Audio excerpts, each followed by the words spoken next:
Fala pessoal, sejam bem-vindos a mais um episódio do Desperta Podcast. Hoje eu estou aqui com o apóstolo Jefferson Neto. Seja muito bem-vindo. Obrigado, querido. A gente começou uma conversa prévia aqui sobre avivamento, sobre o que você está vivendo nas igrejas. A gente teve aqui o pastor Jean Neto, o pastor... É Jean Neto, não? Jean Max. A gente teve aqui o pastor William também, e a gente que está aqui com a gente, inclusive. E a gente vem conversando sobre isso já tem um tempo, né? Mas eu queria que você contasse a sua trajetória pra gente, assim. Porque eu descobri que é neto, não de filho e neto, né? Não, neto com 2 T's, né? É. E você é o primeiro da tua casa a se converter? Eu sou o primeiro Jefferson da minha casa, o neto com 2 T's. Diz a lenda, eu não pude comprovar isso ainda, mas diz a lenda que quando os judeus estavam fugindo da perseguição na Europa, muitos deles foram para o Brasil, inclusive Recife, né? Foi uma cidade que recebeu muitos judeus na época. E eles criaram uma série de sobrenomes para eles se misturarem na sociedade, né? E dizem que o neto com 2 T's foi um desses sobrenomes. E faz sentido, né? Eu não pude comprovar isso ainda, eu estou fazendo a minha árvore genealógica, e ao fazer a árvore genealógica, o que eu descobri? Que o meu bisavô morou em Nova York. Olha que loucura, que eu não tinha a menor noção disso. Ele foi para Nova York, de Nova York, então, ele foi para o Brasil. No Brasil, então, deu sequência a... Mas ele era brasileiro? Ele era português, e ele foi para Nova York. De Nova York, então, foi para o Brasil. E veio para cá.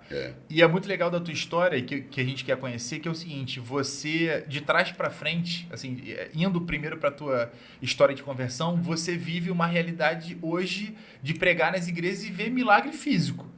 Muitos, inclusive. Que é uma coisa, assim, além de ser extraordinário, é curioso, porque eu acho que, de alguma forma, a igreja brasileira ficou meio fria, porque já não testemunhava tanto essas observâncias, assim, né? O que deu origem aos chamados cessacionistas, que são aqueles que, por não verem mais milagres, criaram a teologia do cessacionismo, ou seja, não cessou. O milagre foi naquela época do Novo Testamento e tal, mas acabou. Sim. Por quê? Porque eles não conseguem entender por que parou, por que acabou, supostamente.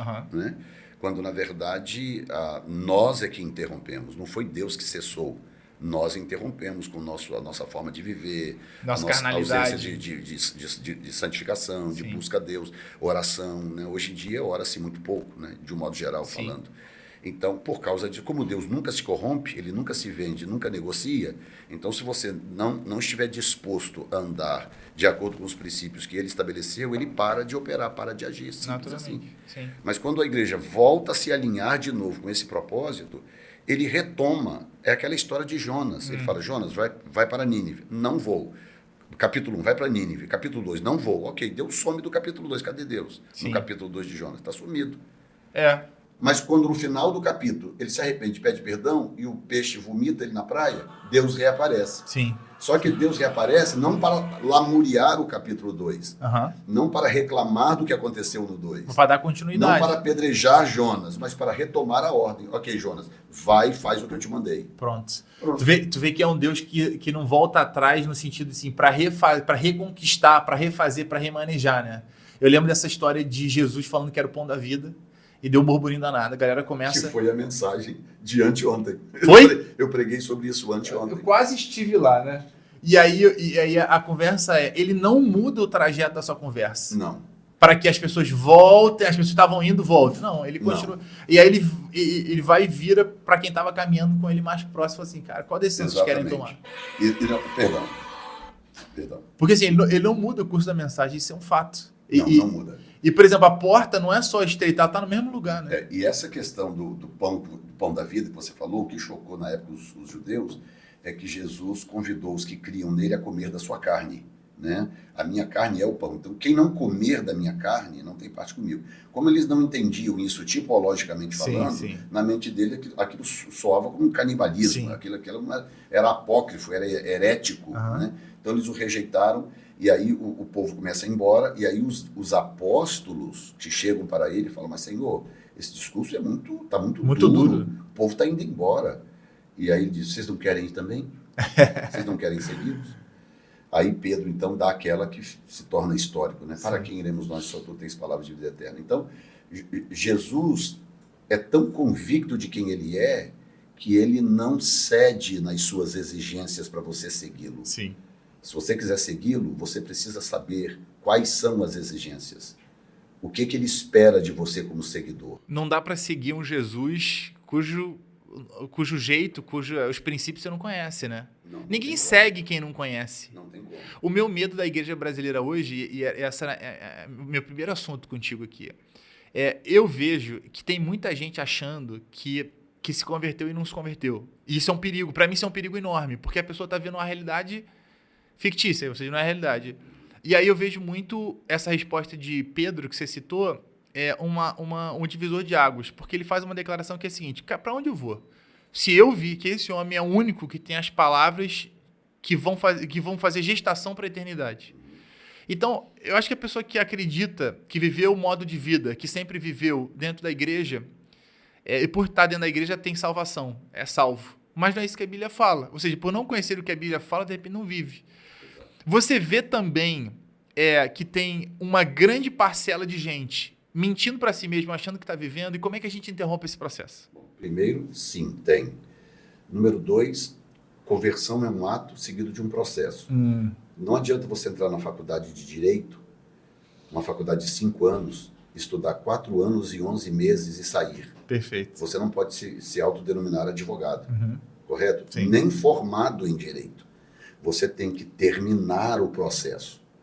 Então, muita gente usando o argumento de que a conversão é um ato e que uma vez convertido você está resolvido para sempre, a pessoa está mentindo para si mesma porque ela está, na verdade, evitando a próxima etapa, que é o processo. Que é o doloroso, né? É o doloroso. Levantar a mão e repetir uma frase. É a parte que não é grátis. É. O ato é grátis porque é pela graça. Você não pode se salvar. Sim. E você não pode fazer nada para ser salvo.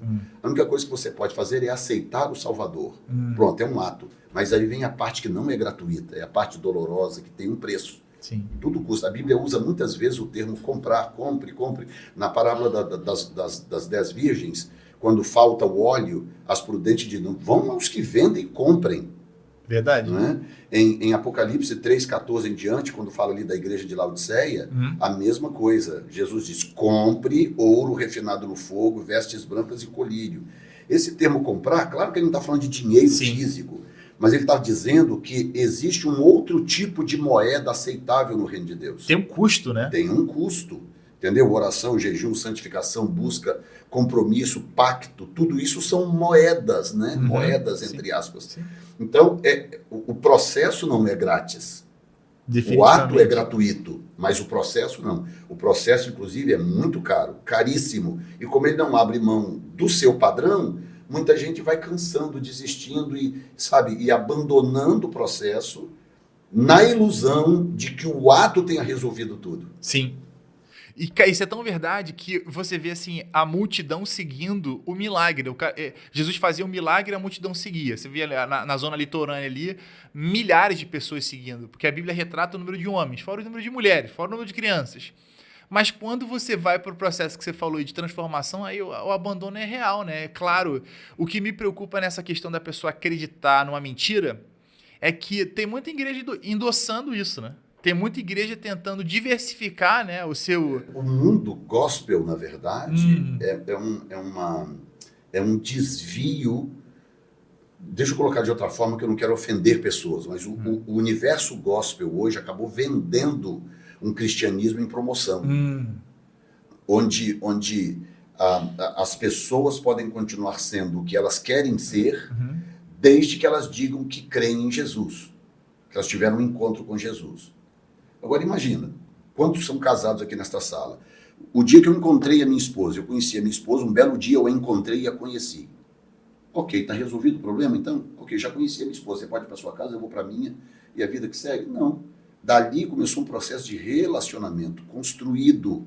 E nós estamos há 37 anos casados, e esses 37 anos foram anos de desafios, onde cada dia eu tinha que acordar de manhã, e ela acordar de manhã e reafirmar o compromisso desse relacionamento. Da decisão, né? Da decisão. Sim. Então, o dia a dia do relacionamento atesta o dia do encontro, que aquele encontro foi real.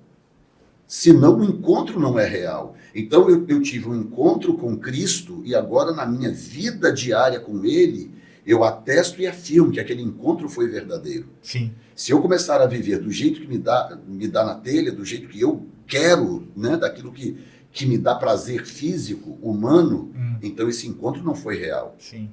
Porque eu vou... A proposta é: quem quiser vir após mim, negue-se a cada dia. Tome a sua cruz, negue-se a si mesmo. Siga-me. Então, o objetivo é eu abrir mão dos meus padrões, das minhas exigências ou das minhas concessões para abaixar os padrões dele e as exigências dele para atender as expectativas dele. Só assim esse relacionamento é possível. E o encontro é real, né? Porque, por exemplo, a gente ouve muito as pessoas usando o seguinte, falando assim, mas a Bíblia fala, venham como estás. De fato. Mas ela não diz para você permanecer como estás. Exatamente. Porque a coisa mais linda, ou uma das coisas mais lindas do evangelho para mim, pelo menos o que me atraiu para Deus, é Deus falar assim para mim, olha, não tem problema você vir do jeito que você tá. Porque eu tenho a capacidade de alterar você. Tinha um cantor, não sei se dá para chamar de cantor gospel, né? Mas um adorador, digamos assim, que era o Keith Green. Sim. Falecido provavelmente, né? Sim, muito tempo. Morreu num acidente de avião. É? E ele falava assim, o cara perguntou assim para ele, o entrevistador, me prova que Deus é real. Ele falou, olha, abrir o mar, para mim, não me impressionaria muito não. Falou brincando, né? Lançar umas pragas não me impressionaria não. Mas eu provo que Jesus é real, Jesus é Deus, que ele me mudou. Ele fala emocionado, ele me transformou. O que é impossível. O que era impossível. Ele me mudou, ele me transformou. E o processo mais lindo, diferente de tudo aquilo que eu já vi de filosofia, de outras religiões, de projetos sociais, que seja, é que o fato real da divindade é que ele decidiu me dar a chance de ser alterado por ele mesmo. Né? Alguém cujo uma das características é o amor, ele se propõe a me mudar.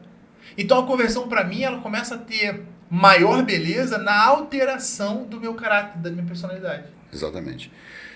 As pessoas às vezes me fazem uma pergunta, talvez seja a pergunta que eu mais ouço ao longo do dia.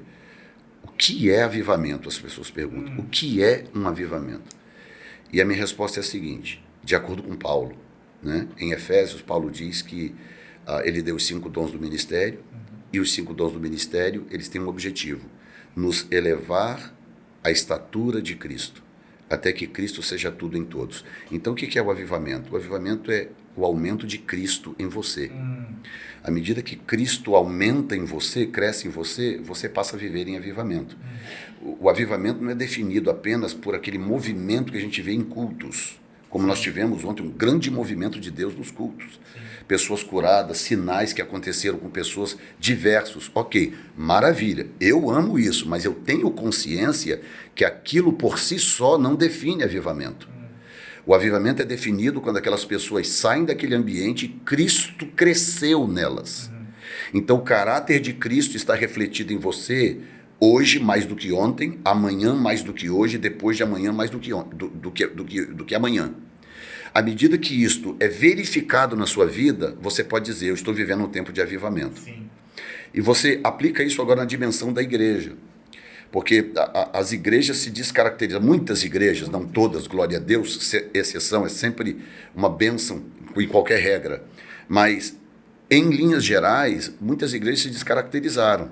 Deixaram de seguir o caráter de Cristo e viver Cristo para tentar determinar aquilo que, ou interpretar aquilo que Cristo pensa, ou como ele gostaria que você vivesse. Então nós passamos a ser julgadores das pessoas, porque nós também temos dificuldade de olhar para as nossas próprias demandas, as nossas mazelas, e nós nos tornamos julgadores do próximo, apontar o dedo para o outro e dizer, não, você deveria viver assim, você está vivendo assado, você tem que fazer isso e fazer aquilo, como se nós fôssemos juízes dos outros, quando que a Bíblia diz abundantemente que Deus não quer, esse não é o nosso papel.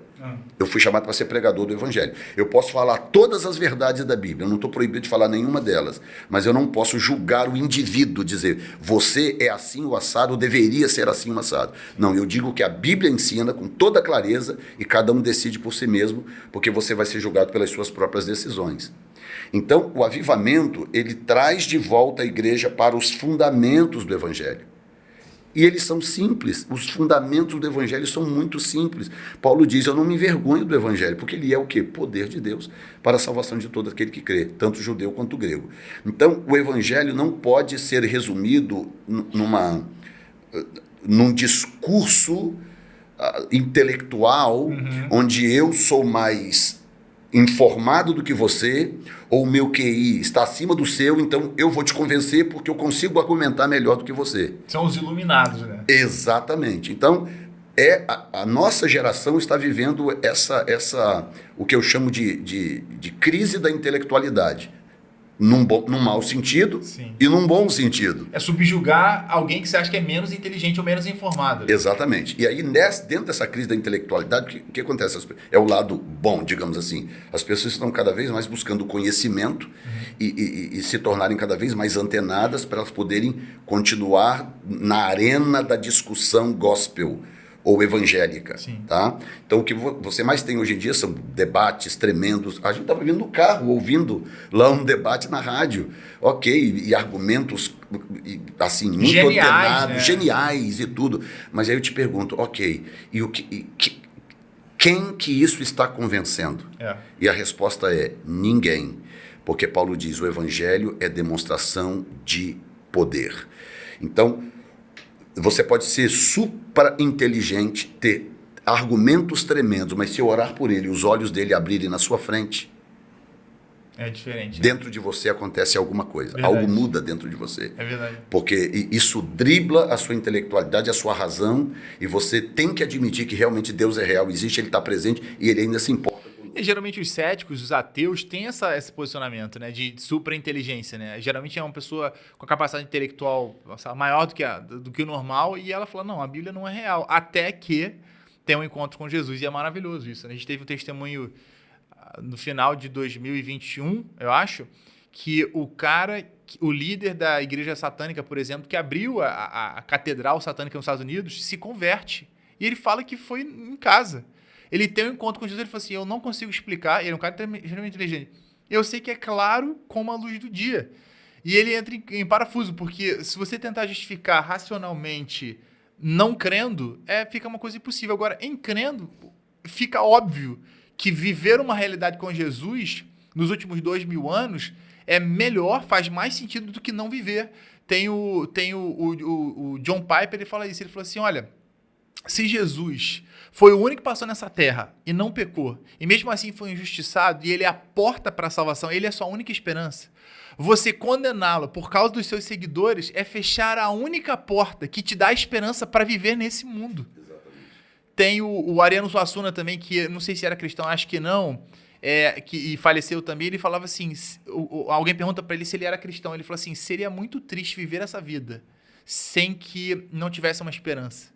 E não existe uma outra esperança, senão nessa figura de Cristo, ou seja, o próprio Deus que abriu mão da sua glória, ou seja, abriu mão do seu aposento, né, glorioso, e veio glorificar o nome do seu Pai, dando testemunho em carne e osso da salvação para todos. Não existe uma história mais bonita do que essa. E acho que foi uma das coisas que me atraiu para Jesus, foi isso. Assim. Na verdade, eu venho conhecer a Jesus, o Jesus real, né, não o que a gente fez a nossa imagem e semelhança. O Jesus real, eu vim através de João Batista. Olha que curioso. Era um homem que dedicou a sua vida para anunciar um caminho da salvação. Só que personificado numa pessoa. Ou seja, em nenhuma outra religião existe isso. Ou seja, os milagres, né, a gente tem, né, em ocasiões diferentes, religiões diferentes, aclamações sobre milagre. Agora, sobre um Deus que se apresenta pessoalmente e diz, olha, a salvação, esse é o caminho da salvação, sou eu. Pessoalmente, olhando no olho, não sei se vocês estão acompanhando The Chosen, olho no olho, não tem nenhum outro Deus que desceu do seu trono para isso. Pelo contrário, né? É sempre um movimento de Babel, né? De Torre de Babel. A gente tem que alcançá-lo de alguma forma, né? E eu fico surpreso em saber que a maioria das pessoas ao nosso redor, que estão nas igrejas, eu não estou falando das pessoas, elas decidiram viver enganadas. Ou seja, vivendo para si. Esse cara, esse líder satanista, ele faz essa declaração. O jornalista pergunta para ele, como é que vocês adoram uma figura tão grotesca, né? Que é aquela figura do Baphomet, ela tão assustadora. Ele fala, não, a gente não faz isso, não. A gente é ensinado a adorar a si mesmo. Sabe? E é uma disparidade para mim, porque ou você vive para você, ou você vive para Deus. Não dá para viver para metade, né? E o que eu queria chegar, o assunto que eu queria chegar é que você, na tua caminhada cristã, nem sempre foi acompanhado de milagres, né? Do que você está vivendo agora, né? Dessa forma, não. Eu nasci num ministério bem sobrenatural. Eu tive um pastor que hoje já está com o Senhor, pastor Vilmar de Jesus. Ele era, ao mesmo tempo, um intelectual, que é muito raro, um intelectual e um homem sobrenatural. Ele era advogado, ele era psicanalista, com 2 ou 3 graduações, um homem muito competente, mas, ao mesmo tempo, um homem sobrenatural. Então, eu herdei a minha vida de oração dele, o aprendizado, o discipulado foi um discipulado real, aquele discipulado do dia a dia, de Elias com Eliseu, o discipulado casca grossa, caminhando, né? Exatamente. Então, eu herdei dele. Então, eu comecei o meu ministério já experimentando algumas coisas de Deus e tendo visões muito claras. O meu primeiro quase arrebatamento foi bem no início do meu ministério, que não se completou porque eu me apavorei e o Senhor nunca violenta você, né? Mas seria bem no início do meu ministério a primeira experiência de arrebatamento. Então, tudo isso eu considero hoje uma herança herdada do meu pastor. Sim. Então, depois eu fui para Colatina, no Espírito Santo, onde eu exerci o ministério por 10 anos, pastoreei uma igreja por 10 anos. Terra boa de gente boa, né? É. Mas muito desafiadora, um lugar onde o meu ministério lá era puramente de libertação, por exemplo. Mentira. Tem um prefeito que foi famoso, não foi? O prefeito que ficou famoso lá, um prefeito lourinho, parecia um surfista. Exatamente. Que ainda é o prefeito lá. Ainda é. Ah, é? Reeleito, o pessoal ama o cara de uma forma impressionante. Mas, enfim... Era uma área de libertação lá. Meu ministério lá era libertação, basicamente. Ganhei muita gente, pais de santo, mães de santo para Jesus, e famílias inteiras de pessoas ligadas a Umbanda e Quimbanda e etc. Então, o ministério era assim, a igreja cresceu muito, etc. Então, experimentamos, sim, milagres, Deus curando gente, libertando pessoas e tal, mas não na dimensão que está acontecendo agora. Essa dimensão começou na Rua Azusa, numa experiência que eu tive com Deus lá na Rua Azusa, na Califórnia. Você teve lá, o pastor William falou sobre isso. Estive lá. E aí você disse uma coisa anterior, que eu vou voltar nela porque é interessante. Eu considero que eu tive 2 encontros com Jesus.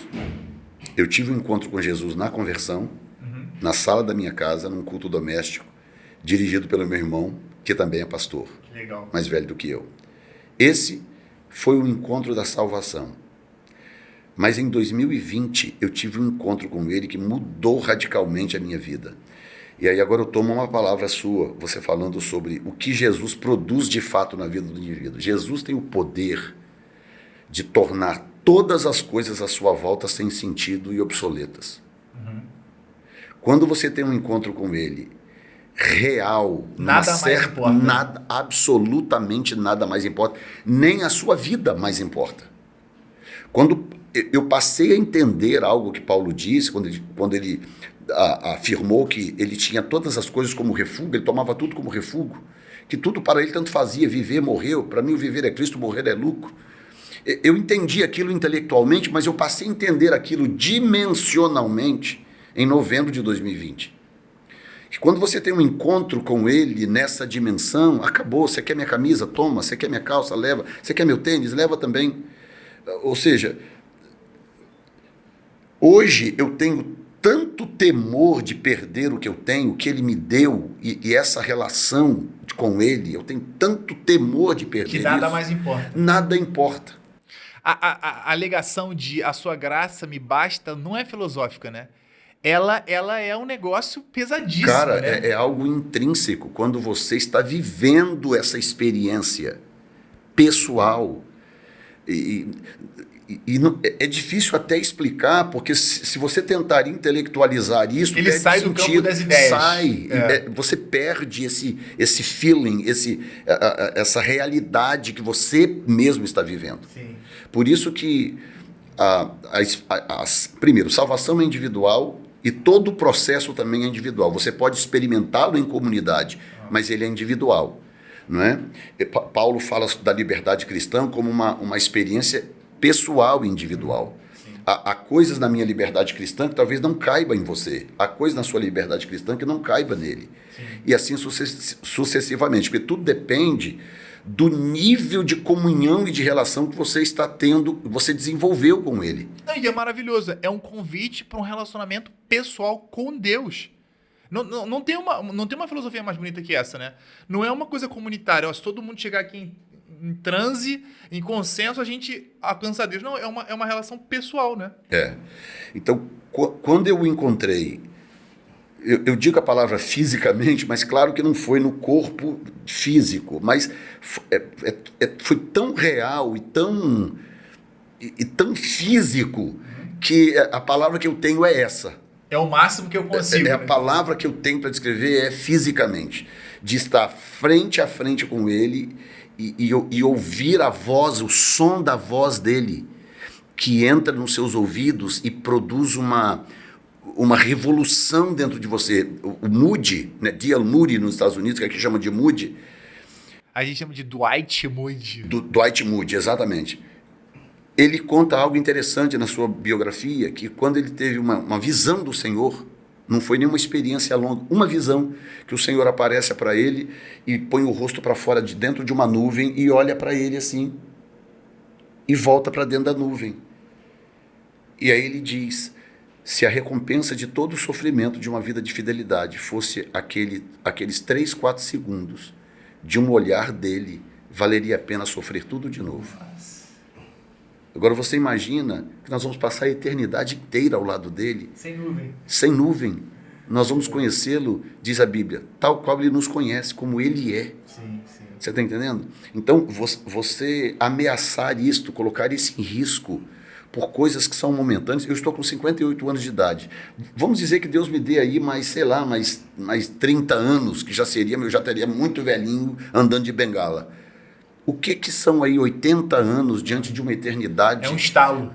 Você está entendendo? E eu ameaçar isso por coisinhas, por prazeres, coisas momentâneas, é uma loucura. Só que o diabo, ele é o mestre das distrações. Sim. Alguém falou isso, né? Que a habilidade dele é distrair, né? Ele é o mestre das distrações. Ele consegue fazer com que essas coisas que a gente sabe que são passageiras pareçam eternas. Pareçam as coisas mais importantes da sua vida. Ter uma conta bancária explodindo de dinheiro, ter o seu nome ser famoso, essas coisas parecem ser a coisa ou as coisas por causa de distrações. Mas quando você volta para o seu senso e você começa a raciocinar, mas pera um pouquinho. Eu estou com 58. E passou um estalo. Quase 60, daqui a 20 anos eu vou estar com 80. O que mais tem depois de 80 anos? A Bíblia diz enfado e canseira. Você está entendendo? Então, quando eu paro para pensar, eu chego à conclusão, meu Deus, é uma loucura eu sacrificar ou colocar em risco qualquer coisa eterna em nome de coisas que eu posso conquistar aqui, usufruir por alguns anos e aquilo vai se perder. Sim. Isso responde à pergunta, né? Que eu recebo algumas perguntas bobas, né? Tipo, como é que eu sei que eu tô salvo? E isso responde à pergunta. Quando você tem um relacionamento com alguém, você responde por aquilo. Tu sabe que quando você casa, por exemplo, diferente de um namoro, de uma paixão, quando você casa, por exemplo, aquilo não é uma decisão emocional. Aquilo é uma decisão emocional, racional, tem uma série de decisões ao redor daquilo. Eu acho que viver uma vida com Jesus não é uma certeza de vida, é uma certeza de eternidade. Né? E é uma certeza o John Piper, de novo, ele fala assim: se eu fosse pregar sobre Jesus e eu pregar sobre alegria, eu pregaria sobre uma parcela muito pequena. Não é alegria que eu procuro em Jesus, não é prazer que eu procuro em Jesus. Ele não tem uma resposta para isso. O Paul Washer, ele fala isso, ele tem uma pregação que ele faz para a universidade, eu falei isso com o William. Ele vai para uma universidade, tinham 5.000 calouros ali na universidade. E ele alcança o púlpito, abre a sua Bíblia e fala: hoje a gente vai discorrer sobre um assunto tal, então não sei o quê. E o centro do assunto é Jesus. E ele começa a repetir o nome Jesus, Jesus, que lindo nome. Acho que ele tinha entrado numa oração. E ele fala Jesus durante, 3, 4 minutos, repete o nome de Jesus e vai embora. E ele falou que a pregação mais importante da vida dele foi essa. E aí você vê que a resposta que você deu para as pessoas que têm a seguinte dúvida: como é que eu sei que eu me converti? Como é que eu sei que eu estou salvo? É essa. Não tem um meio termo. Não tem um admirador de longe. Não tem uma pessoa que no meio do caminho desiste por causa do esforço, pela porta estreita. Etc. Eu acho que fica bem claro saber se você tá salvo, né? Ou não. Que, em primeiro lugar, a tua preocupação central não é nem essa, mas é de conhecê-lo, né? Exatamente. A gente tem a chance e a oportunidade de conhecê-lo. E o que é melhor do que isso? O que preenche o vazio da E humanidade? na sua introdução, você falou sobre as coisas que Deus tem feito nos encontros, nosso encontro dos sedentos, os milagres que Deus tem operado, muita gente curada, liberta, transformada, voltando para Jesus, renovação espiritual, tanta coisa acontecendo nos encontros. E aí o que acontece? Quando, há muito tempo atrás, Deus lançou uma promessa dizendo que faria comigo o que está fazendo hoje, ok? Eu tenho 42 anos de ministério. E o Senhor falou, vou te usar assim, será assim, ok. Mas muito tempo passou e aquilo não acontecia na proporção que foi prometido. E um dia eu estava orando a Deus e falei, Senhor, o Senhor me prometeu umas coisas que não se cumpriram. O Senhor disse que ia fazer coisas gloriosas que eu não estou vendo acontecer. O que está acontecendo? O que falta? E um dia eu estava num evento do Benny Hinn, em Boston, um evento num hotel para 2.000 pastores, mais ou menos. E primeiro teve a cruzada, eu estive na cruzada, muita gente curada, rodo, aquela... Antigamente era assim que chamava, né? Exatamente. E depois da cruzada, teve esse encontro de pastores no hotel com 2.000 pastores. Nesse encontro de hotel, aconteceu algo que mudaria a minha relação com Deus dali para frente. O Benny Hinn ministrando, ele estava falando sobre a manifestação da presença de Deus. E enquanto ele falava, ele estava falando já uns 30, 40 minutos, falando como é a presença de Deus, dando exemplos bíblicos de pessoas que tiveram um encontro com o Senhor depois de ressuscitado e tal, no Velho Testamento e no Novo Testamento depois da ressurreição, e como que a vida dessas pessoas foi mudando, e ele compartilhando aquilo, o poder transformador da presença de Deus. Aí, de repente, uns 40 minutos de explanação, ele parou, olhou para o auditório e falou assim, vocês não estão entendendo o que eu estou dizendo.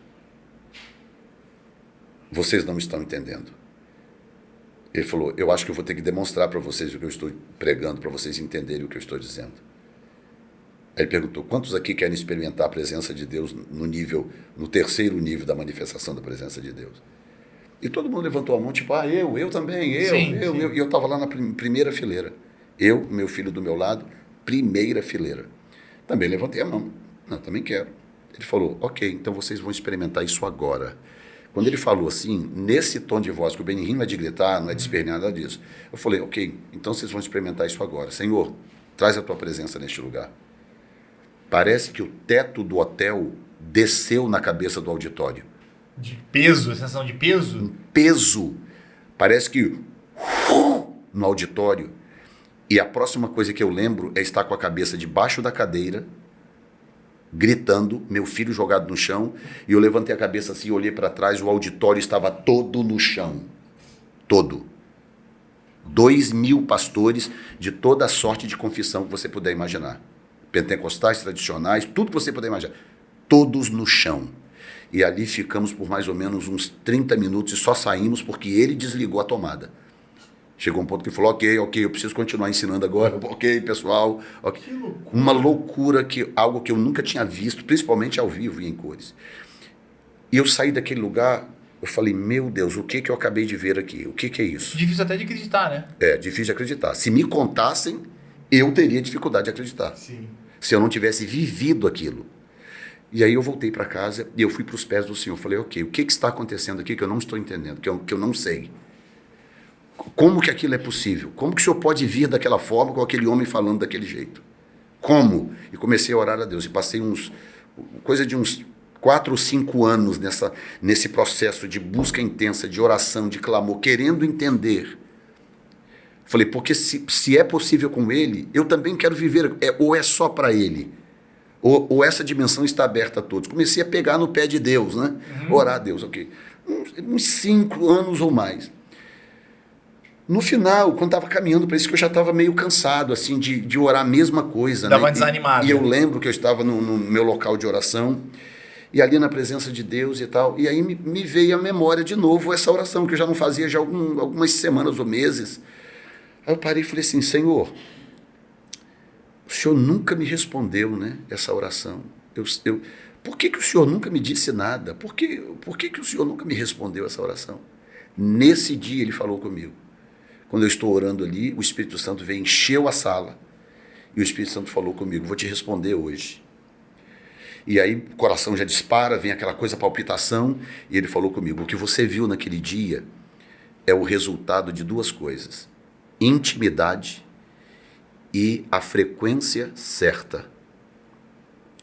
Ele desenvolveu intimidade comigo e ele aprendeu a encontrar a minha frequência. Essas duas palavras mudaram a minha vida, completamente. Porque ali eu entendi que existe adoração e adoração, existe pregação e pregação. Hoje nós vamos para a igreja para cultuar ao Senhor. Pelo menos alguns, né? Pelo menos é o que deveria. A ideia é essa. Na maioria das vezes a gente vai para a igreja porque a gente faz parte de um clube social e a gente está acostumado com aquilo ali, a gente, ao invés de ir para o Lions Club, a gente vai para a igreja. A gente bota uma roupinha nova e vai. Exatamente. Nós perdemos a referência do que é entrar na presença de Deus. Nós perdemos completamente. No estilo tabernáculo mesmo, né? Exatamente. Nós perdemos essa referência. A igreja atual não tem essa referência mais. E aí eu comecei a passar por um processo de discipulado com ele. Quando ele quebrou o silêncio e me falou, dali para frente ele começou a me dizer outras coisas, ele foi me discipulando. E aí eu entrei num processo então de busca para poder desenvolver aquilo. Hoje, você abriu o podcast falando sobre milagres, curas e coisas que vem acontecendo. O que eu descobri depois nesse processo de discipulado com o Senhor? Que tudo que nós temos que encontrar é essa frequência do Espírito. Então, quem participa dos nossos encontros sabe que eu, por exemplo, eu sou muito meticuloso no momento de adoração, inclusive quem está envolvido no momento de adoração. Faz diferença. Muito meticuloso, sabe? Eu não estou em busca de músicos altamente competentes, capacitados, não. Eu estou sempre em busca de pessoas que estão o mais próximas possível daquela frequência. É uma frequência do Espírito, tá? Se nós estivéssemos aqui numa rádio ao invés de um podcast, o que as pessoas lá fora teriam que fazer para nos ouvir? Elas teriam que rodar o dial do rádio até encontrar a frequência daquela rádio. Até lá, ele iria passar por muitas vozes, sabe? Chiadeira e até, ok, sintonizei no podcast. Como é que é o nome? Desperta Podcast. Sintonia, frequência. Naquela frequência está fluindo a minha voz e a sua voz. O Espírito Santo é uma pessoa, não é uma pessoa? Sim. Nós não cremos que ele é uma pessoa? Ele opera numa frequência. Só que quando a gente entra em culto na igreja, a gente não sabe disso. A gente acha que cantando músicas e hinários, não sei o que, no final do culto tá tudo certo e vai embora para casa. Tipo, vale tudo, né? Por isso o cessacionismo. Por isso os que acabaram desenvolvendo a teoria do cessacionismo. Não, Deus não cura mais, não opera mais, não faz milagres. E você acha que por isso que tinha o rito lá, a eclesia, o rito do tabernáculo, tinha que ser feito daquele jeitinho? O tabernáculo talvez seja o primeiro grande tipo da manifestação da presença de Deus, que acontece sempre em 3 níveis, né? São 3 dimensões reveladas ao homem, para a nossa realidade aqui. Os cientistas alegam que o universo tem pelo menos 11 dimensões. 11. Mas Deus decidiu revelar ao homem na Terra 3 dimensões. Que é o Santíssimo, o Santo dos Santos. E essas 3 dimensões estão tipificadas por toda a Bíblia. Começa com a forma como Deus, por exemplo, começa lá em Noé. Noé com 3 filhos. 3. Depois vem os patriarcas, 3. Depois vem o tabernáculo, 3 níveis. E você vai rastreando daí para frente, você vai encontrar 3 em absolutamente tudo que Deus faz. Porque esse 3 revela primeiro a natureza dele, a natureza trina, Pai, Filho e Espírito Santo, e revela as dimensões da sua revelação. Então no tabernáculo era átrio, lugar santo e santíssimo. Então quem entrava no átrio encontrava perdão e encontrava restauração. Isso é muito bom. Exatamente. Mas se você parar no átrio, é tudo que você encontrará. Você não encontra relacionamento no átrio. Você encontra o início do relacionamento, você encontra no lugar santo, que era restrito a um grupo fechado de pessoas, que eram os sacerdotes. Uhum. Ali começava o início do relacionamento, e esse relacionamento do lugar santo, ele se dava pelo serviço. Sim. Então eles entravam no lugar santo para servir ao Senhor. Limpar a menorá, reacender, trocar os pavios, botar óleo, trocar o incenso do altar, trocar os pães da mesa dos pães da proposição. Eles se relacionavam com ele no nível do serviço. é onde a maioria para. Ok, eu sou pastor, eu vou trabalhar para ele. Vou cuidar da igreja, vou visitar gente, vou fazer acontecer isso e aquilo. Eu vou para a igreja, eu vou ajudar a cuidar da zeladoria, eu vou atender na porta. Pronto, é o lugar santo. O relacionamento pelo serviço. Mas tinha uma câmara lá dentro, secreta, que só um homem podia entrar lá uma vez por ano, o sumo sacerdote. Quando ele entrava lá, ele dava de cara com a glória de Deus manifestada no propiciatório. Ali dentro, as regras mudavam, as regras eram outras. Ali dentro não tinha incenso para queimar, ali dentro não tinha lâmpada para limpar, porque lá dentro não é o que você faz, é quem ele é e quem você reconhece ser. Quando você entra no Santíssimo Lugar, você tem um contato com ele que mexe com a sua essência de quem você é, porque você passa a lidar de cara com a essência de quem ele é. Então, esse terceiro nível muda tudo. Fui pregar na igreja dele no ano passado, e eu estava em São Paulo ainda, e lá em São Paulo, no hotel, o Senhor falou comigo: quando você chegar em São João do Meriti, eu quero que você ensine sobre o terceiro nível da glória, da minha Quando cheguei lá, preguei sexta, quando foi no sábado, porque a igreja lá está incendiada. Igreja em São João do Meriti, Ministério Batista Betel, as pessoas precisam conhecer esse ministério. O que Deus está fazendo lá é completamente fora da caixa. Ok?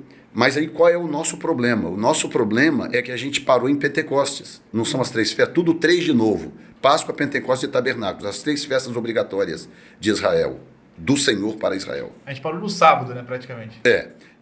Paramos em Pentecostes. Ok, em Pentecostes o Espírito Santo desceu, maravilha, pronto, nasceu o povo pentecostal. E aí nós tomamos o Pentecostes como um fim em si mesmo. E eu lembro claramente o dia que o Senhor falou comigo. Nesse processo aí da busca que eu contei, depois dessa experiência, uma das coisas que o Senhor falou comigo foi: o problema, ele falou, o Pentecoste, ele trouxe um benefício, mas ele gerou um problema, porque vocês pararam nele. Era como se fosse um combustível, né, pra gente prosseguir. Exatamente. O Pentecoste é o serviço, é a unção do serviço. Pode observar, Jesus disse: vocês receberão o Espírito Santo e sereis minhas testemunhas. Em Jerusalém, Judéia, Samaria, até os confins da terra. Então, o Pentecoste é o lugar santo, é o relacionamento com ele através do serviço.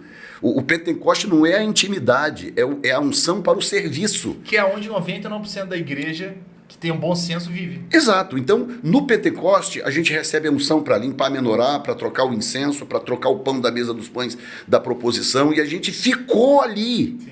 Porque nós entendemos que aquilo ali era um fim em si mesmo. E não é verdade. Ainda há uma câmara secreta depois do véu, que nas festas é representada por tabernáculos. Então, Páscoa é libertação, Pentecostes é visitação e tabernáculos é habitação. Então, em tabernáculos, as pessoas faziam suas tendinhas e iriam para o meio das ruas, para as praças, para habitarem com o Senhor. Esse simbolismo, quando você traz para o lado espiritual, o que você tem? Relacionamento. Relacionamento íntimo, né? Íntimo. Porque as pessoas... Pessoal. As pessoas confundem o ato do serviço com relacionamento. Exatamente. E eu passei por isso no início do meu ministério. Eu sempre muito ativo, com a origem que eu descrevi agora há pouco, muito ativo. E eu fui para Colatina e eu queria ganhar a cidade inteira para Jesus, eu queria fazer acontecer.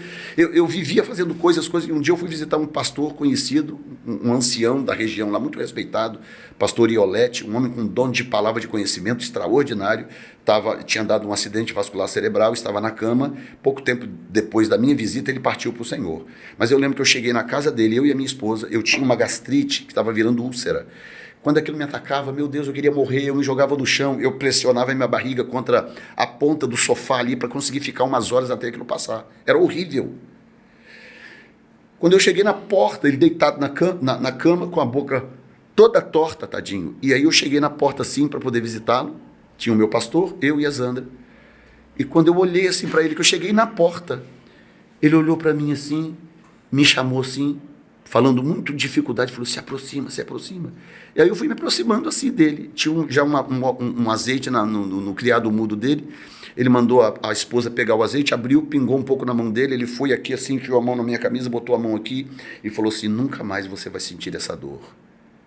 Colocou a mão aqui e eu fui curado ali instantaneamente. Mas por que Deus me curou ali? Por quê? Para eu não desvalorizar o que ele ia dizer em seguida. Ele virou para mim e falou assim: você está entendendo errado o ministério. Você precisa parar com o seu ativismo. Se você não parar, ele vai parar você. Que isso. E aí eu entendi naquele dia que o o ativismo ministerial não vai me tornar mais especial para ele. Nem íntimo. Deus não está em busca de um obreiro, ele está em busca de um filho. Se ele encontrar em você um filho, ele fará de você um obreiro.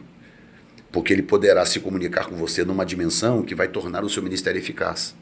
Hoje eu faço muito menos em termos de ativismo, muito menos. E o impacto do meu ministério é pelo menos 100 vezes maior. É a lição dentro da história do filho pródigo, o filho que ficou. Exatamente. Era o filho do serviço. Exatamente. E não desfrutava da intimidade. Exatamente. E aí cobra do pai. O senhor não me dá o mesmo valor que deu para este. Mas como? Você está aqui, é tudo seu. É tudo seu. Então, hoje, o que acontece? As coisas acontecem nos cultos, não porque eu estou lá, ou porque é o ministério do apóstolo Jefferson Neto, mas por uma razão muito simples. Eu começo a minha parte, a minha interação, quando a palavra é passada para mim, eu começo a minha parte ensinando o pessoal a achar a frequência. E eu digo para eles, o segredo, se nós acharmos a frequência da adoração na qual ele está sintonizado, vai acontecer sinais e prodígios aqui. E tem acontecido, que o pastor e é exatamente o que tem acontecido. E isso é muito poderoso, porque... E outra coisa, quando o portal abre, quando a frequência é achada, eu posso largar o microfone e posso deitar lá no chão. Eu não preciso dizer uma palavra mais. As pessoas vão ser curadas, elas vão ser renovadas, elas vão ser abençoadas, milagres vão acontecer de qualquer maneira. O que prova que não sou eu, não tem a ver comigo, não tem a ver com o outro, tem a ver com a igreja sendo trazida de volta para esse terceiro nível da relação com ele. Para a dimensão original. Para a dimensão original, aprendendo a localizar a frequência. Sensibilidade espiritual, que foi o que nós perdemos. E é muito engraçado que a minha preocupação é muito dividida entre as pessoas que acreditam que estão salvas e não estão, ou seja, elas não fazem ideia do que estão fazendo. Mas elas estão lá indo à igreja, ou elas não vão à igreja, vivem uma vida completamente arredia e juram de pé junto que se converteram, que vivem a sua maneira com Jesus. Isso me preocupa demais, de saber que a pessoa, enfim, ela não desfruta de absolutamente nada. Em contrapartida, me preocupa também uma galera que deseja Jesus desesperadamente, está ali no serviço, tentando de alguma forma tirar o suco de Jesus, assim, sabe? E que também não atingiu esse nível, né, de intimidade. E quanta gente tem querendo Jesus nesse nível de serviço e desiste porque se sente muito cansada, se sente muito estafada de achar que perseguiu corretamente. E você sabe qual é o testemunho que mais me alegra? Dentre os de cura e tanta coisa que acontece, o testemunho que mais me alegra, inclusive hoje chegaram aqui 3, tanto de São Paulo, Brasília, como aqui também, é as pessoas dizerem, a minha vida mudou. Eu fui no encontro dos sedentos e eu não sou mais o mesmo. Porque, ok, você foi curado de um tumor, que maravilha. Mas amanhã você pode cair e quebrar o braço. Amanhã você pode estar com, sei lá, com um problema qualquer e você vai ter que ir ali no médico resolver. Sim. Tá? Ok, é maravilhoso ver curas, é maravilhoso. Mas, cara, nada substitui você ouvir um outro ser humano dizer, a minha vida foi transformada. Eu recebi uma mensagem hoje lá de São Paulo, a pastora dizendo, eu estava a ponto de deixar o ministério, eu estava desanimada, eu estava triste, a minha fé estava diminuída. Ela falou, mas eu fui lá no evento, no encontro dos sedentos. Ela falou, eu estou em chamas, eu quero servir ao Senhor, minha vida mudou, meu ministério mudou. É a tal da frequência da intimidade. Cara, isso muda o meu dia. Tu tem despertado as pessoas para esse nível, então, né? Esse é o teu chamado. Exatamente. E é muito engraçado que você falou de uma coisa de um milagre e me veio à cabeça aqueles leprosos que só um voltou. Acho que eram 10 ou 11, né? Só um voltou. Eram o 10. Milagre, de fato, aponta, né, que existe né, um Deus, de fato, que se preocupa, enfim, dessa narrativa de cuidado, assim, né? Mas não é o objetivo central de Jesus, né? O milagre, ele é uma ferramenta de apontamento, né? Ele é uma placa. Quando ele envia os 70 e eles voltam maravilhados, Senhor, que coisa! os demônios nos submetem por causa do teu nome. Senhor, os enfermos foram curados. Jesus não demonstra nenhuma empolgação. Aliás, ele frustra os caras. Eles falam assim, por que vocês estão impressionados com o que está acontecendo? Vocês têm que se maravilhar porque o nome de vocês está escrito no céu. Sim. O que Jesus está dizendo? Jesus está dizendo, de tudo que vocês viram, eu quero saber o seguinte, alguém foi transformado? Sim. Vocês conseguiram ganhar alguém para mim? É verdade. E quanto mais você caminha nessa perspectiva de salvação, nessa perspectiva de transformação, você vê o céu ali, você vê a proposta de Jesus. E, assim, desde o dia primeiro da minha conversão, eu acho que eu tenho essa relação de entendimento, de arrependimento, transformação, e aí você vive uma vida diferente. Esse processo que você falou, né? Porque, diferente da tua história, a minha história, eu acho, né, na minha caminhada com Jesus, primeiro que eu nunca atingi essa frequência, definitivamente nunca atingi essa frequência, propositalmente, né?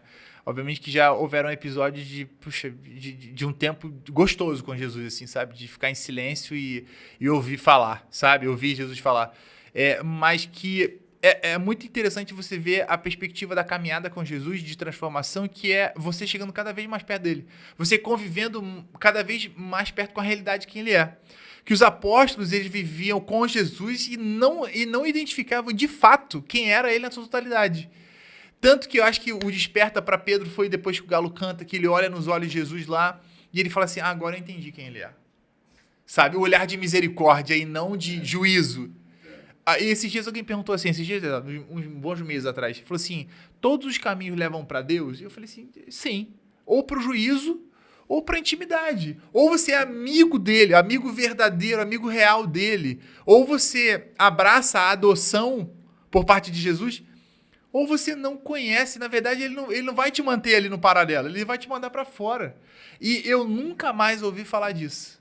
Eu nunca mais ouvi falar que vai, em determinado momento, o Paulo Júnior, que é um pastor que eu acompanho, ele fala assim, Jesus, ele é o seguinte, com uma mão Jesus retém a ira de Deus, com a outra mão ele estende para você. Vai ter um momento que ele vai tirar as duas mãos. Não é uma nem outra. E eu não ouço mais falar isso, porque as pessoas se relacionam com Jesus não é nem mais pelo milagre. Porque a gente ouviu falar de milagre e tem muita gente que viu na sua família alguém viver um milagre. E isso não mudou a pessoa. Exatamente. Então esse terceiro nível é a conscientização da atividade. Eu comecei a contar a experiência lá na igreja de São João do Meriti e não terminei. Lá em São Paulo, Deus falou comigo, ministra isso lá. Aí chegamos lá, quando foi no sábado, aquela igreja incendiada, aquele Pentecoste maravilhoso. Aí eu compartilhei com eles. Falei, tá muito bom, tá maravilhoso, mas vocês precisam experimentar algo mais. Vocês precisam experimentar essa terceira dimensão da manifestação da sua presença. Porque no Pentecostes, você corre, pula, celebra e fala em línguas. Em tabernáculos, você se lança ao chão. Você não quer correr, você não tem ânimo para falar em línguas, você não quer outra coisa senão morrer. Sim. Por isso que as experiências de Ezequiel, a experiência de Daniel, a experiência de João no Apocalipse, essas experiências, quando você está diante dessa dimensão da manifestação da presença dele, você não quer sair dali, você quer... tudo à sua volta perde o sentido, perde o significado, e você quer ir dali para cima. Falei, se vocês entenderem isso, ele vai manifestar a presença dele no meio de vocês dessa forma. Isso no sábado. E ainda falei, não sei se vai ser hoje, amanhã ou quando, mas busquem que vocês encontrarão. Fui embora para o hotel. Dormi uma noite maravilhosa e tal. No outro dia me pegaram no hotel, já um pouquinho atrasado, com o culto já andando. Quando eu chego na porta da igreja, que eles abrem a porta do carro, que eu boto o pé na entrada da igreja, vem aquele impacto de dentro da igreja, que eu olho dentro da igreja, tá todo mundo no chão em posição fetal. Já não era pulando. Incluindo ele. Todo mundo em posição fetal na igreja. E uma nuvem da presença de Deus naquela igreja que fica difícil de escrever. Foi um impacto tão que eu cheguei, eu falei, meu Deus, o que está acontecendo aqui? E todo mundo chorando, em prantos, parecendo crianças em posição fetal. No dia, foi tão tremendo que Deus não deixou nem eles filmarem. Deu problema na câmera, deu problema na internet, na transmissão. Não, e isso aponta para a intimidade, né? O que é íntimo, o que é pessoal, né? Então, enquanto que nós vivemos numa geração em crise de relacionamento com Deus, você tem hotspots, igrejas como está acontecendo lá, e encontros que nós temos aqui em outros lugares do Brasil acontecendo também, onde a glória de Deus está abundantemente manifestada. E o propósito dele é que isto alcance toda a nação. E, na verdade, é para as nações. Sim. Foi o que ele me mostrou em 2020. É para as nações. É gradativo, mas é para as nações. Nós estamos a caminho de lá. E uma coisa que ele falou também, que eu lembrei agora, ele falou assim, os milagres estão acontecendo, as coisas extraordinárias estão acontecendo, mas as pessoas... Ele usou essa frase que gravei, mas as pessoas estão sendo transformadas. Então, tipo assim, o objetivo está sendo cumprido, né? Ele não para na segunda sala, na antessala, né? Exatamente. As pessoas estão sendo transformadas. E o assunto que eu queria tratar era a evidência de que as pessoas estão sendo transformadas é um impacto social. Exatamente. Ou seja, é uma casa transformada. É uma pessoa reabilitada no sentido assim, poxa, eu era de um jeito, agora eu sou de outro. Exato. Isso vai mudando as pessoas. A cidade vai se beneficiar daquilo. Eu estive em Asbury, esse avivamento que tornou-se famoso, fenômeno aí da noite pro dia. Eu fui lá, eu falei, só vou dar a minha opinião quando eu for lá. Aí eu fui lá, eu, meu filho e 2 obreiros. Quando eu cheguei lá, eu vi algo espetacular. Uma universidade, não é nenhuma igreja, é uma universidade. Que é mais louco ainda. Mais louco, uma capela para umas 2.000 pessoas. E que todo dia tinha um encontro de adoração dos alunos, sempre teve, mas um belo dia essa adoração começou e não conseguia mais parar. Eles atingiram essa frequência sem querer. Eles sem querer, porque inclusive um dos conselheiros, um dos pastores que ficava por ali como conselheiro do grupo, porque eles também não interferiram. Não, ok, começou então, gente, precisamos agora... Não, eles deixaram exatamente raw. Ou seja, do jeito que a coisa começou, eles deixaram. Os conselheiros estavam só em torno ali para poder acompanhar, assessorar os jovens, mas a coisa continuava. Era um violão, um piano acústico e um carrom. Sabe aquele negócio de baixo da caixa? Era aquilo. Não tinha um guitarrista, um fulano. Inclusive, cantores gospel dos Estados Unidos que ligaram se oferecendo. Nós gostaríamos de ir contribuir. Não, por favor, não venham. Não, gente de nome. Isso é evidência de que o protagonista é Jesus mesmo, né? Ninguém toma o protagonista. Não adianta. E eles entenderam. Falaram, não, por favor, não venham. O Tucker Carlson da Fox, a equipe dele ligou, nós estamos querendo ir fazer uma reportagem. Falou, não, por favor, não venham. Não atrapalhe. Não venham, por favor. E o Tucker, ele falou ao vivo, dizendo, olha, eu fiquei impressionado, eu fiquei muito tocado quando eles disseram, por favor, não venham. Que geralmente é o inverso, né? É o inverso. Opa, agora é hora da gente aparecer nos holofotes. Não venham, por favor. E aí, eu cheguei lá no último dia em que foi possível entrar sem fila. Eu cheguei lá, tinha 7 dias de mover. No dia seguinte já tinha fila na porta. No fim, eles colocaram um telão do lado de fora e tinha de 30 a 50 mil pessoas em revezamento do lado de fora. Tinha 50 mil pessoas? 1.000. A cidade tem 6.095 habitantes. Isso? E isso foi um avivamento de dias. E eu vi que durante esses dias as pessoas... Imagina o que Deus vai fazer numa cidade com um avivamento de 1 ano. Eu vi que as pessoas, a imprensa, uma parte da imprensa ficava tentando denegrir aquilo. Não é assim, não é o mover. As igrejas também não estavam entendendo o que estava acontecendo. Até que o negócio foi o primeiro dia, segundo dia, terceiro dia, quarto dia, quinto. As pessoas começaram a ir para lá. Olha aqui, acabou de mandar para ele. No meio desta manifestação, um casal de 30 anos de crentes ficaram possessos, endemoniados, e foram libertos pela dimensão daquela presença. Cara, que puxada essa história. Testemunho. E isso pipoca toda hora. Isso não é uma coisa, isso é toda hora. Ele contou que tinham dois casos, as pessoas estavam sangrando e não conseguiam parar de sangrar, enfim, tinham problemas. Um tinha um problema, acho que no intestino, e outro no reto, não me engano. Ele ligou e falou, olha, eu fui curado. Curado instantaneamente, na hora. Hérnia de disco. Lá em Brasília tinha um cara com 3 hérnias de disco. Uma já torna a sua vida miserável. Uma. Sim. O cara tinha 3 na coluna. Era idoso ou era novo? A mesma coisa que aconteceu, inclusive, em Portugal. 3 hérnias de disco. E isso é que é interessante. Eu não fui lá, não impus as mãos dele, eu não ungi ele com óleo, eu não ordenei seja curado. Não. Foi apenas a dimensão abriu, A presença dele veio e a coisa começa a acontecer. E aí ele está lá, de repente ele começou a sentir como se alguém viesse com um ferro elétrico e encostasse nas hérnias de disco.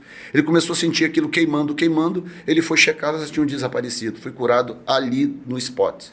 Não, cara, isso é loucura, porque eu volto pra minha agonia. Tem muita gente que não sabe, não acredita que isso é real e muito menos tem vivido isso. É culto após culto, a mesma coisa. A coisa é legal, é aquela harmonia social. Legal, as pessoas se entendem, a gente busca Jesus, mas eles estão ali no tabernáculo, ainda não acessaram. E é necessário que isso aconteça, claro. porque ninguém fica no serviço. E a minha palavra para esses é o que Filipe disse para Natanael: venha e veja. Venha ver. Que a pessoa quer fazer parte disso, né? Ué. Então, eu separei um texto aqui que diz algo interessante. Isaías, capítulo 43, versículos 18 e 19. Não vos lembreis das coisas passadas, nem considereis as antigas. Eis que farei uma coisa nova, e agora sairá a luz. Porventura não a sabereis? Eis que porei um caminho no deserto e rios no ermo. Então, o Senhor está dizendo, ok, eu vou fazer algo novo. Você não está percebendo? Você não está notando que eu vou fazer algo novo? Então começa com a igreja despertando, ok, tem algo no ar. Tem algo acontecendo. Que é o que você acha que está acontecendo agora. Agora. E Deus me mostrou. Na época, hoje eu posso falar... Mas é o estado do Rio de Janeiro ou não? É Brasil? Não, é o Brasil. Mas há algo especial no Rio de Janeiro. Porque na visão que eu tive em 2020, no arrebatamento que eu tive em 2020, que o Senhor me mostrou em telas o que ia acontecer no futuro, a única cidade que eu identifiquei por nome foi o Rio de Janeiro. Ele nunca me disse por quê. Eu não sei por quê. Não vou fingir que sei. Mas eu vi coisas acontecendo em vários lugares do mundo, em cidades, e aparecendo assim. Eu não sabia que cidades eram aquelas. Eu só via coisas acontecendo. De repente eu vi uma cena acontecendo numa cidade e eu descobri que aquela cidade era o Rio de Janeiro. A única cidade que eu identifiquei pelo nome foi o Rio de Janeiro.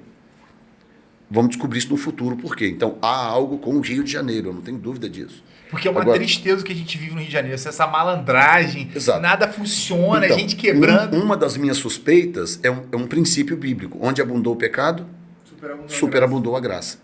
Então, o Rio de Janeiro é exportador de muita coisa ruim. Quer dizer, o carnaval mais famoso do mundo é da onde? Rio de Janeiro. A criminalidade que mais incomoda o Brasil no mundo é onde? Rio de Janeiro. A corrupção política mais endêmica do Brasil é de onde? Rio de Janeiro. Os governadores, tudo preso. Então, onde abundou o pecado, superabundou a graça. Então, agora é a minha opinião. Eu acredito que Deus decidiu fazer o seguinte, ok, eu vou começar algo...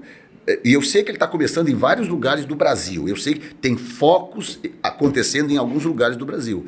Mas eu acredito que a partir do Rio de Janeiro, ele está fazendo algo que vai chamar a atenção da nação. Falou, opa, está acontecendo no Rio de Janeiro? Não, então é Deus que está fazendo. É no Rio de Janeiro? Tão improvável então uma mudança. Hoje eu falei isso pro meu pai, eu falei, cara, a chance de mudar, de o Rio de Janeiro mudar é mínima, ínfima. A não ser que Deus faça uma intervenção.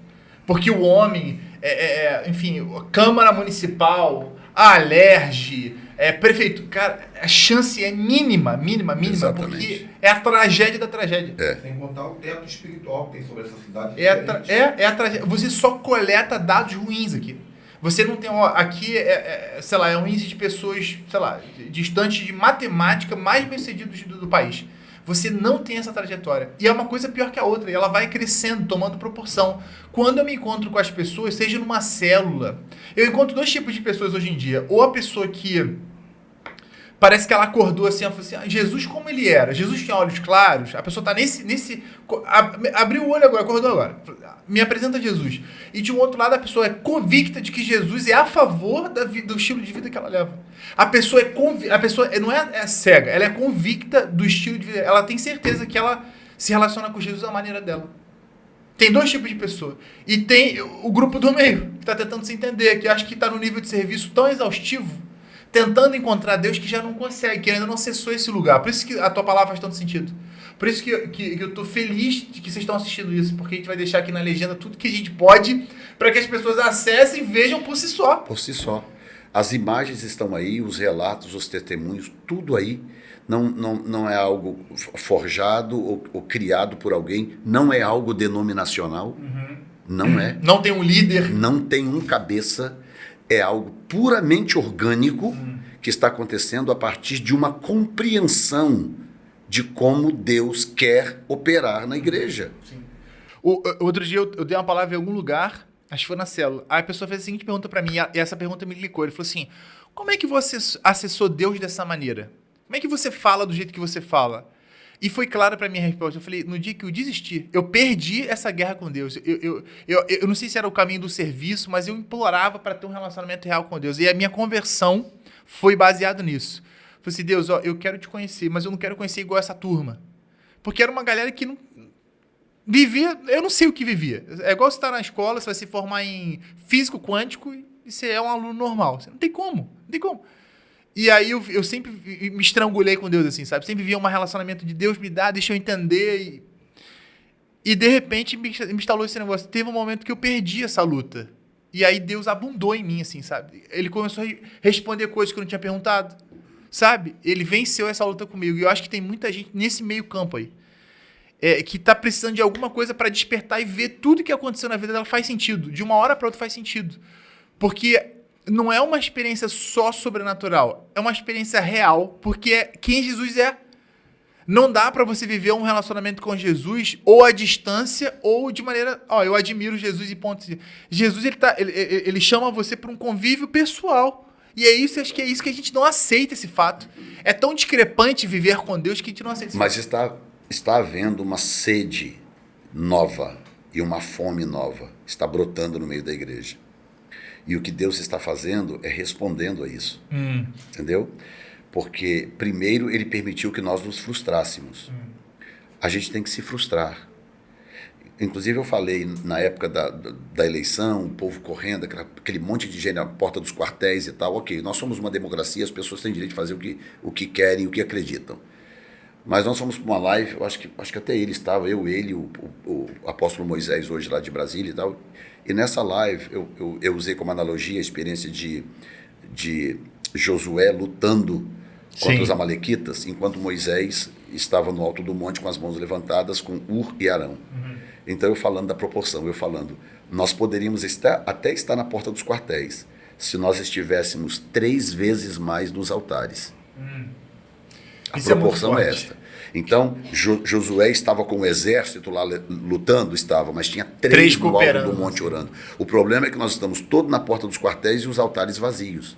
Então, o que Deus tinha que nos frustrar? Deus tinha que frustrar a igreja.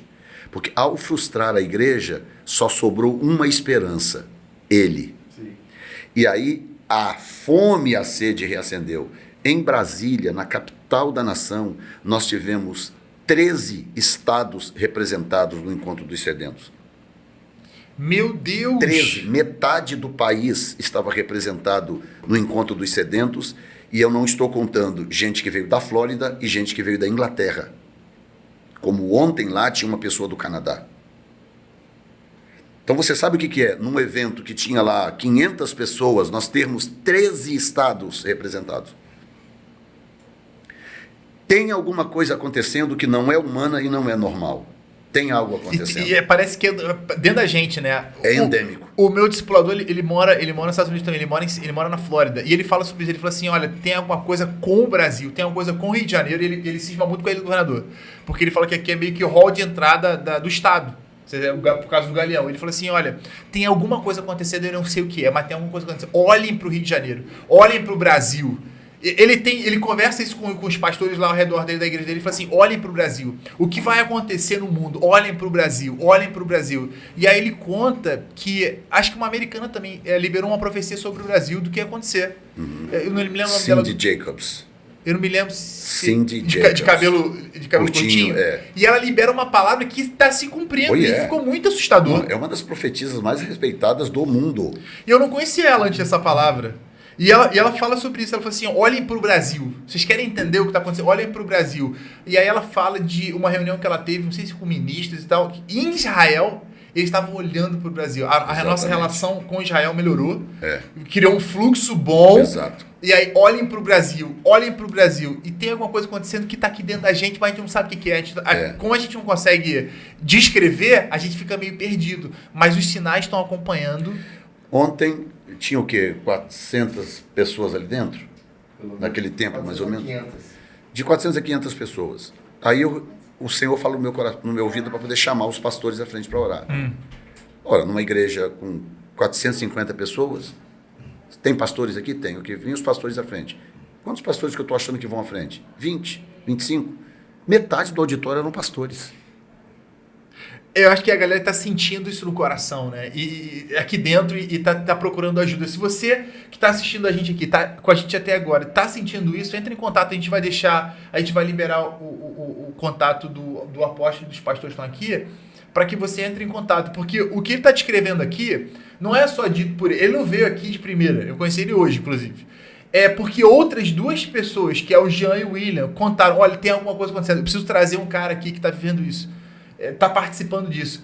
O pastor William me falou uma coisa, que ele falou assim, quando o Jean me convidou para cá, eu vi que o tema era desperto, eu falei assim, tem alguma coisa que Deus está me conectando com você, para eu te conectar com outra pessoa, que vai te conectar, porque isso vai virar uma rede de pessoas aliançadas.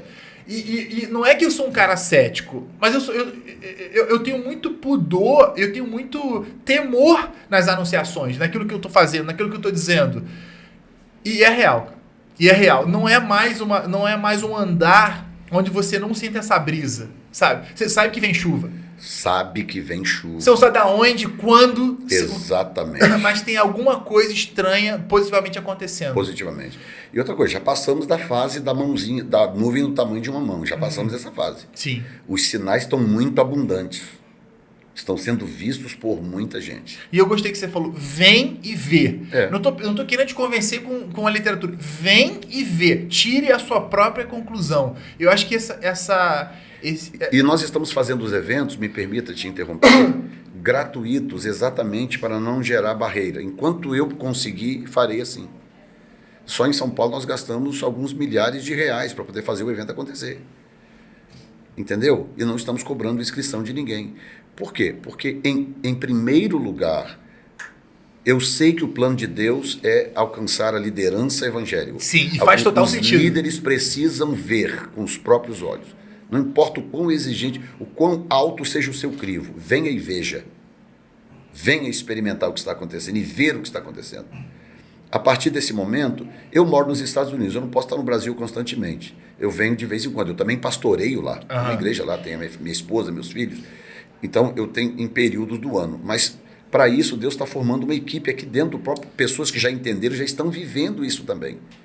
Homens que, inclusive, eu indico que podem dar manutenção a isso, para que isso se torne algo permanente. Sim. Não apenas eventos ou conferências, que eu nem chamo de conferências.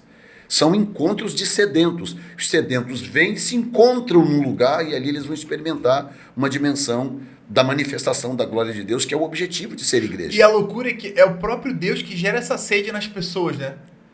A pessoa que tem um relacionamento com Deus, eu tenho visto isso, a pessoa viveu de um jeito e agora ela tem uma fome, uma sede de resposta, ela tem uma angústia que precisa ser respondida em Deus, assim, sabe? Tem uma menina lá que eu sempre falo desse exemplo, falei até com... que ela se converteu agora, não conhecia nada de coisa nenhuma, e ela falou assim, eu oro de joelho. O marido dela falou, ela ora de joelho. Eu falei, perguntei para ela, você ora de joelho porque você viu alguém fazendo? Ela falou assim, porque eu não sei outra maneira de fazer isso diante dele. E tipo assim, isso gera um impacto positivo, assim, cara, tem uma instrução do céu para pessoas, tipo assim, individuais, assim, sabe? E eu queria deixar registrado aqui que não o que a gente tem sentido, né? Mas o que a gente tem observado, e eu sou esse cara observador, eu vou juntando fatores, eu vou juntando informações, tem de fato algo diferente acontecendo. E eu queria que você falasse individualmente para quem está te assistindo, assim, nessa câmera aqui que está aqui, uma mensagem de despertamento, seja para pastores, seja para cristãos, seja para afastados, para não afastados. Libera uma mensagem do teu coração de despertamento para esse povo, para que eles acordem, despertem para o que está acontecendo, para que eles participem disso também, que eu creio que é a nossa vontade aqui, né? Então, apesar de ter muitos anos de ministério, mais de 4 décadas de ministério, pregado o amor de Deus muitas vezes, incontáveis, eu entendi em parte o amor de Deus em novembro de 2020. Foi quando eu tive um encontro real em arrebatamento com o Senhor Jesus. Nesse encontro, quando ele veio a mim, nessa dimensão espiritual onde ele me levou, e ele veio caminhando na minha direção e se colocou do meu lado direito, eu experimentei os segundos mais incríveis da minha vida, mas ao mesmo tempo aquilo mudou alguns conceitos dentro de mim. Porque quando ele veio andando na minha direção, que ele se colocou do meu lado direito, na sua cabeça acontece um turbilhão de coisas em fração de segundos. E algo que acontecia comigo eu comecei a lembrar de todas as minhas falhas do passado. Falhas pessoais, ministeriais, tudo que eu errei o alvo ao longo do tempo, aquilo veio em fração de segundo na minha mente, e a minha expectativa era que ele olhasse para mim e falasse: Jefferson, você falhou nisso, nisso, nisso, nisso e nisso. Eu esperava isso, você fez aquilo, eu te dei isso, você não correspondeu. Era a minha expectativa. E vou mais longe. É uma espécie de necessidade que a gente tem. É uma necessidade. Tipo, eu preciso que ele faça isso, eu preciso que ele me diga isso. E ao invés de me dizer isto, ele não deu uma única palavra sobre qualquer falha minha do passado. Ele pega na minha mão e me leva em direção à esquerda. Eu estava diante de um arco dourado, ele me leva para o lado esquerdo, me mostra algo no passado, me leva para a direita, me mostra algo no futuro. E aí eu fui inundado por um amor que eu não entendia até então. Eu não entendia, eu achava que eu entendia o amor de Deus. Eu quero dizer para você que está assistindo esse podcast que o amor de Deus está muito além da nossa compreensão. Ele não está aqui para te julgar, ele não está aqui para te acusar, ele está aqui para chamar você ao arrependimento e dizer: eu te amo tanto que eu quero que você se arrependa, eu quero me relacionar com você na intimidade e na profundidade. Nós estamos vivendo um tempo de revelação do Espírito que é único. Eu costumo sempre dizer, aliás, repito o que ele me disse certa vez, que ele opera por janelas. Quando Malaquias fala das janelas, ele não está falando de janela literal, que o Senhor vai abrir uma janela. Não, são janelas em termos de tempo, período de tempo na história que a Bíblia chama de janelas, que ele abre para operar. E nós estamos dentro de uma dessas janelas. Ele abriu a janela e ele está revelando a sua glória, o seu poder e, acima de tudo, que é o que mais me toca, o seu amor. Eu voltei dessa experiência com uma compreensão muito diferente do amor de Deus, muito diferente. E que eu achava que eu compreendia, apesar de ter pregado muitas vezes. Então, eu quero desafiar você a abrir o seu coração. Não importa se você é pastor, se já prega há tanto tempo, se você é novo convertido, está chegando para uma célula, para uma nova igreja, não importa. O meu convite para você é abrir o coração para você poder experimentar esse amor que eu estou lutando aqui para tentar descrever, mas é melhor experimentar do que entendê-lo intelectualmente. E procure um desses eventos que estamos descrevendo aqui, de acordo com a sua região. Deus está usando outras pessoas, outros nomes do Brasil, também para fazer eventos de impacto como esse, que vão definitivamente mudar a sua vida. E você pode entrar nas nossas redes sociais e acompanhar um pouco do que está acontecendo, os vídeos, e participar um pouco, nem que seja à distância ou online, porque isso também ajuda, faz uma grande diferença. Eu gostei muito que você falou, vem e vê. Eu destaquei só uma pergunta aqui, não vai dar para fazer todas, que eu achei que é pertinente, foi uma coisa que você já falou, né? Vamos tentar sintetizar ela. O Wellington perguntou aqui, como um conhecedor dos grandes avivamentos, né, que ele deve saber que você foi lá na Rua Azusa, você foi lá em Osbury, o que o apóstolo já notou que diferencia os outros avivamentos desse avivamento? Excelente pergunta. Porque os avivamentos têm peculiaridades. Há algumas coisas comuns que repetem todo avivamento, mas todo avivamento vem com uma peculiaridade. Eu posso dar um exemplo. O avivamento do País de Gales de 1904, com Evan Roberts, ele foi um avivamento de restauração de bases. Né? A igreja estava saindo de um período de latência, né? Saindo ali da Idade Média, renascendo na Reforma, e aí a igreja está meio sem rumo, meio perdida, tentando reencontrar as bases. Por isso que a Reforma trouxe bases como perdão, coisas simples, salvação pelo sangue, coisas básicas, né, que se perdeu durante esse período de latência. Aí vem o avivamento, que era um avivamento de bases, trazendo o povo de volta a um relacionamento com Deus. Dali, 2 anos depois, estoura o avivamento da Rua Azusa, 1906. E esse avivamento da Rua Azusa era um avivamento de manifestação de poder. As pessoas foram curadas ao redor. Foi o avivamento mais impactante em termos de milagres criativos, partes do corpo que cresciam. Um avivamento muito devastador, porque Deus queria mostrar a força do seu braço. De lá nasceram igrejas como Assembleias de Deus, igrejas, sabe, a Igreja de Deus da Profecia, Igreja do Evangelho Quadrangular, o Ministério de Smith Wigglesworth e tantos outros que nasceram dali. Então, Deus foi um avivamento para revelar o poder do seu braço. E aí vem outros avivamentos ao longo da história, Toronto, um avivamento de adoração e louvor, Pensacola, um avivamento de manifestação de glória. Hoje nós estamos tendo uma peculiaridade, que é um avivamento para realinhar a igreja com a frequência do Espírito. Eu identifico que nesse momento, Deus está trazendo um avivamento, e nesse avivamento ele quer realinhar a frequência da igreja com o Espírito, para que se torne um avivamento nacional. Porque se o avivamento ficar nas mãos de uma pessoa, de uma equipe ou de um grupo, ele vai ser sempre algo localizado. Mas se alguém ensinar a igreja o caminho das pedras, todo mundo vai encontrar esse caminho das pedras, e isso vai acontecer em qualquer lugar ou em todo lugar.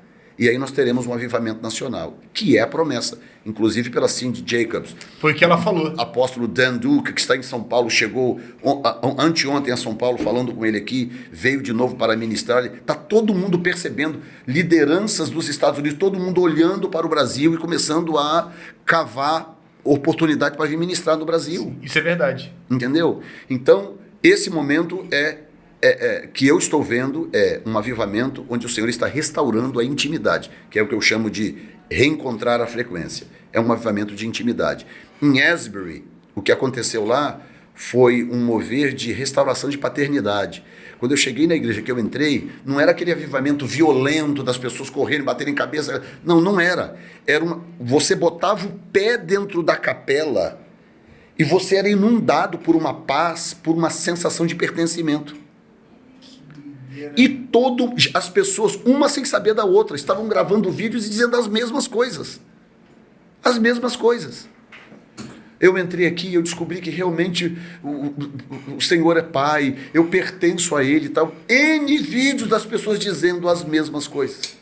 Isso é muito interessante, né? De saber que tem uma... Não é que tem uma metodologia, mas tem uma direção aquilo, não é um negócio... Sim, e você que morou nos Estados Unidos sabe, os Estados Unidos é uma nação dividida. 2 partidos políticos com propostas diferentes e mantém o país dividido para que eles possam se perpetuar no poder. Então, o sinal de Deus em Asbury, que a intenção de Deus ali não era um avivamento que durasse 6 meses, 1 ano. Ele fez de propósito o que fez. Foi devastador no sentido de ser muito rápido e muito impactante. Mas o que ele queria era revelar o seu coração paternal. A nação estava sangrando. E aquilo correu a nação assim em dias. Foi mesmo. E aquelas 50 ou mais mil pessoas que passaram por lá saíram dizendo as mesmas coisas. E então houve um sinal de Deus, um relance de Deus de mostrar para a nação, olha, está tudo sob controle, eu estou aqui. Sim. Eu estou aqui. Então, eu chamei de avivamento de paternidade, uma restauração de paternidade. E nesse momento que está acontecendo conosco aqui, é sem sombra de dúvida um avivamento de restauração da sensibilidade, ou reencontrando a frequência do Espírito. E é muito poderoso, né? Terminar um podcast desse é quase um crime, né? Mas a gente tem uma dinâmica aqui que é o seguinte, de dar uma mensagem de despertamento que você deu e de escolher uma pessoa para sentar e depois de você. Apóstolo Ricardo. Tá escolhido lá. Bispo, nem sei. Especialista em assuntos judaicos, em legal. hebraico. E festas do Senhor, e uma série de coisas, ele tem muito a adicionar, vocês vão ser impactados. Com certeza. Eu nem sei como é que termina o negócio aí, mas queria te agradecer demais por ter vindo aqui, que eu sei que a tua agenda é de doido, tá desde o dia 13 lá pregando todo dia. Verdade. Sei que veio na correria hoje, mas eu queria te agradecer demais pela mensagem que você compartilhou aqui com a gente, pedir que as pessoas que estão assistindo a gente, assistiram até agora, entrem em contato. Isso. A gente vai deixar aí na legenda, combinar com eles. Mas o melhor caminho seria encontrodossedentos.com, porque lá tem acesso a todas as redes sociais. E aos eventos também, né? Tudo nessa página, a partir dessa página tem acesso a tudo. E se ficou uma mensagem aqui no meu coração de você que está, de repente, impressionado, está descrente do assunto, mas está aqui, com a gente nesse podcast, eu acho que ficou a sensação de vem ver, sabe? Não tem problema duvidar, sabe? Daquilo que a gente está tratando. Eu sei que muita gente já decepcionou nessa caminhada, as igrejas, ou pastores, ou isso, aquilo, ou você mesmo se decepcionou com você mesmo. Mas vem ver, sabe? Seja online, como você falou, ou vai lá. Eu mesmo estou devendo, eu vou lá. Eu vou dar um jeito de ir lá. Porque se não é real, se tudo que a gente falou não é verdade, você vai perder alguns minutos do seu dia, sabe? Do seu tempo. Mas se for verdade, como eu creio que é, como a gente crê que a gente está vendo, a sua vida vai ser transformada. E a coisa que mais importa, eu estou muito animado de ter feito esse podcast, e eu mesmo vou assistir depois de novo, que eu quero pegar algumas coisas que eu anotei, mas fica aqui a mensagem de vem e vê, sabe? Clica aí nos comentários, se inscreve no canal, isso é importante, mas clica nos comentários e vê as informações que a gente está distribuindo aí. Obrigado demais, Deus te abençoe. Obrigado, pastor, também por ter trazido ele, pastor William. Minha gratidão a você, minha gratidão ao pastor William por indicar, e eu curti muito, foi muito bom. Foi. Deus te abençoe e até a próxima. Se inscreva no canal e compartilha com alguém que precisa ouvir essa mensagem. Deus te abençoe.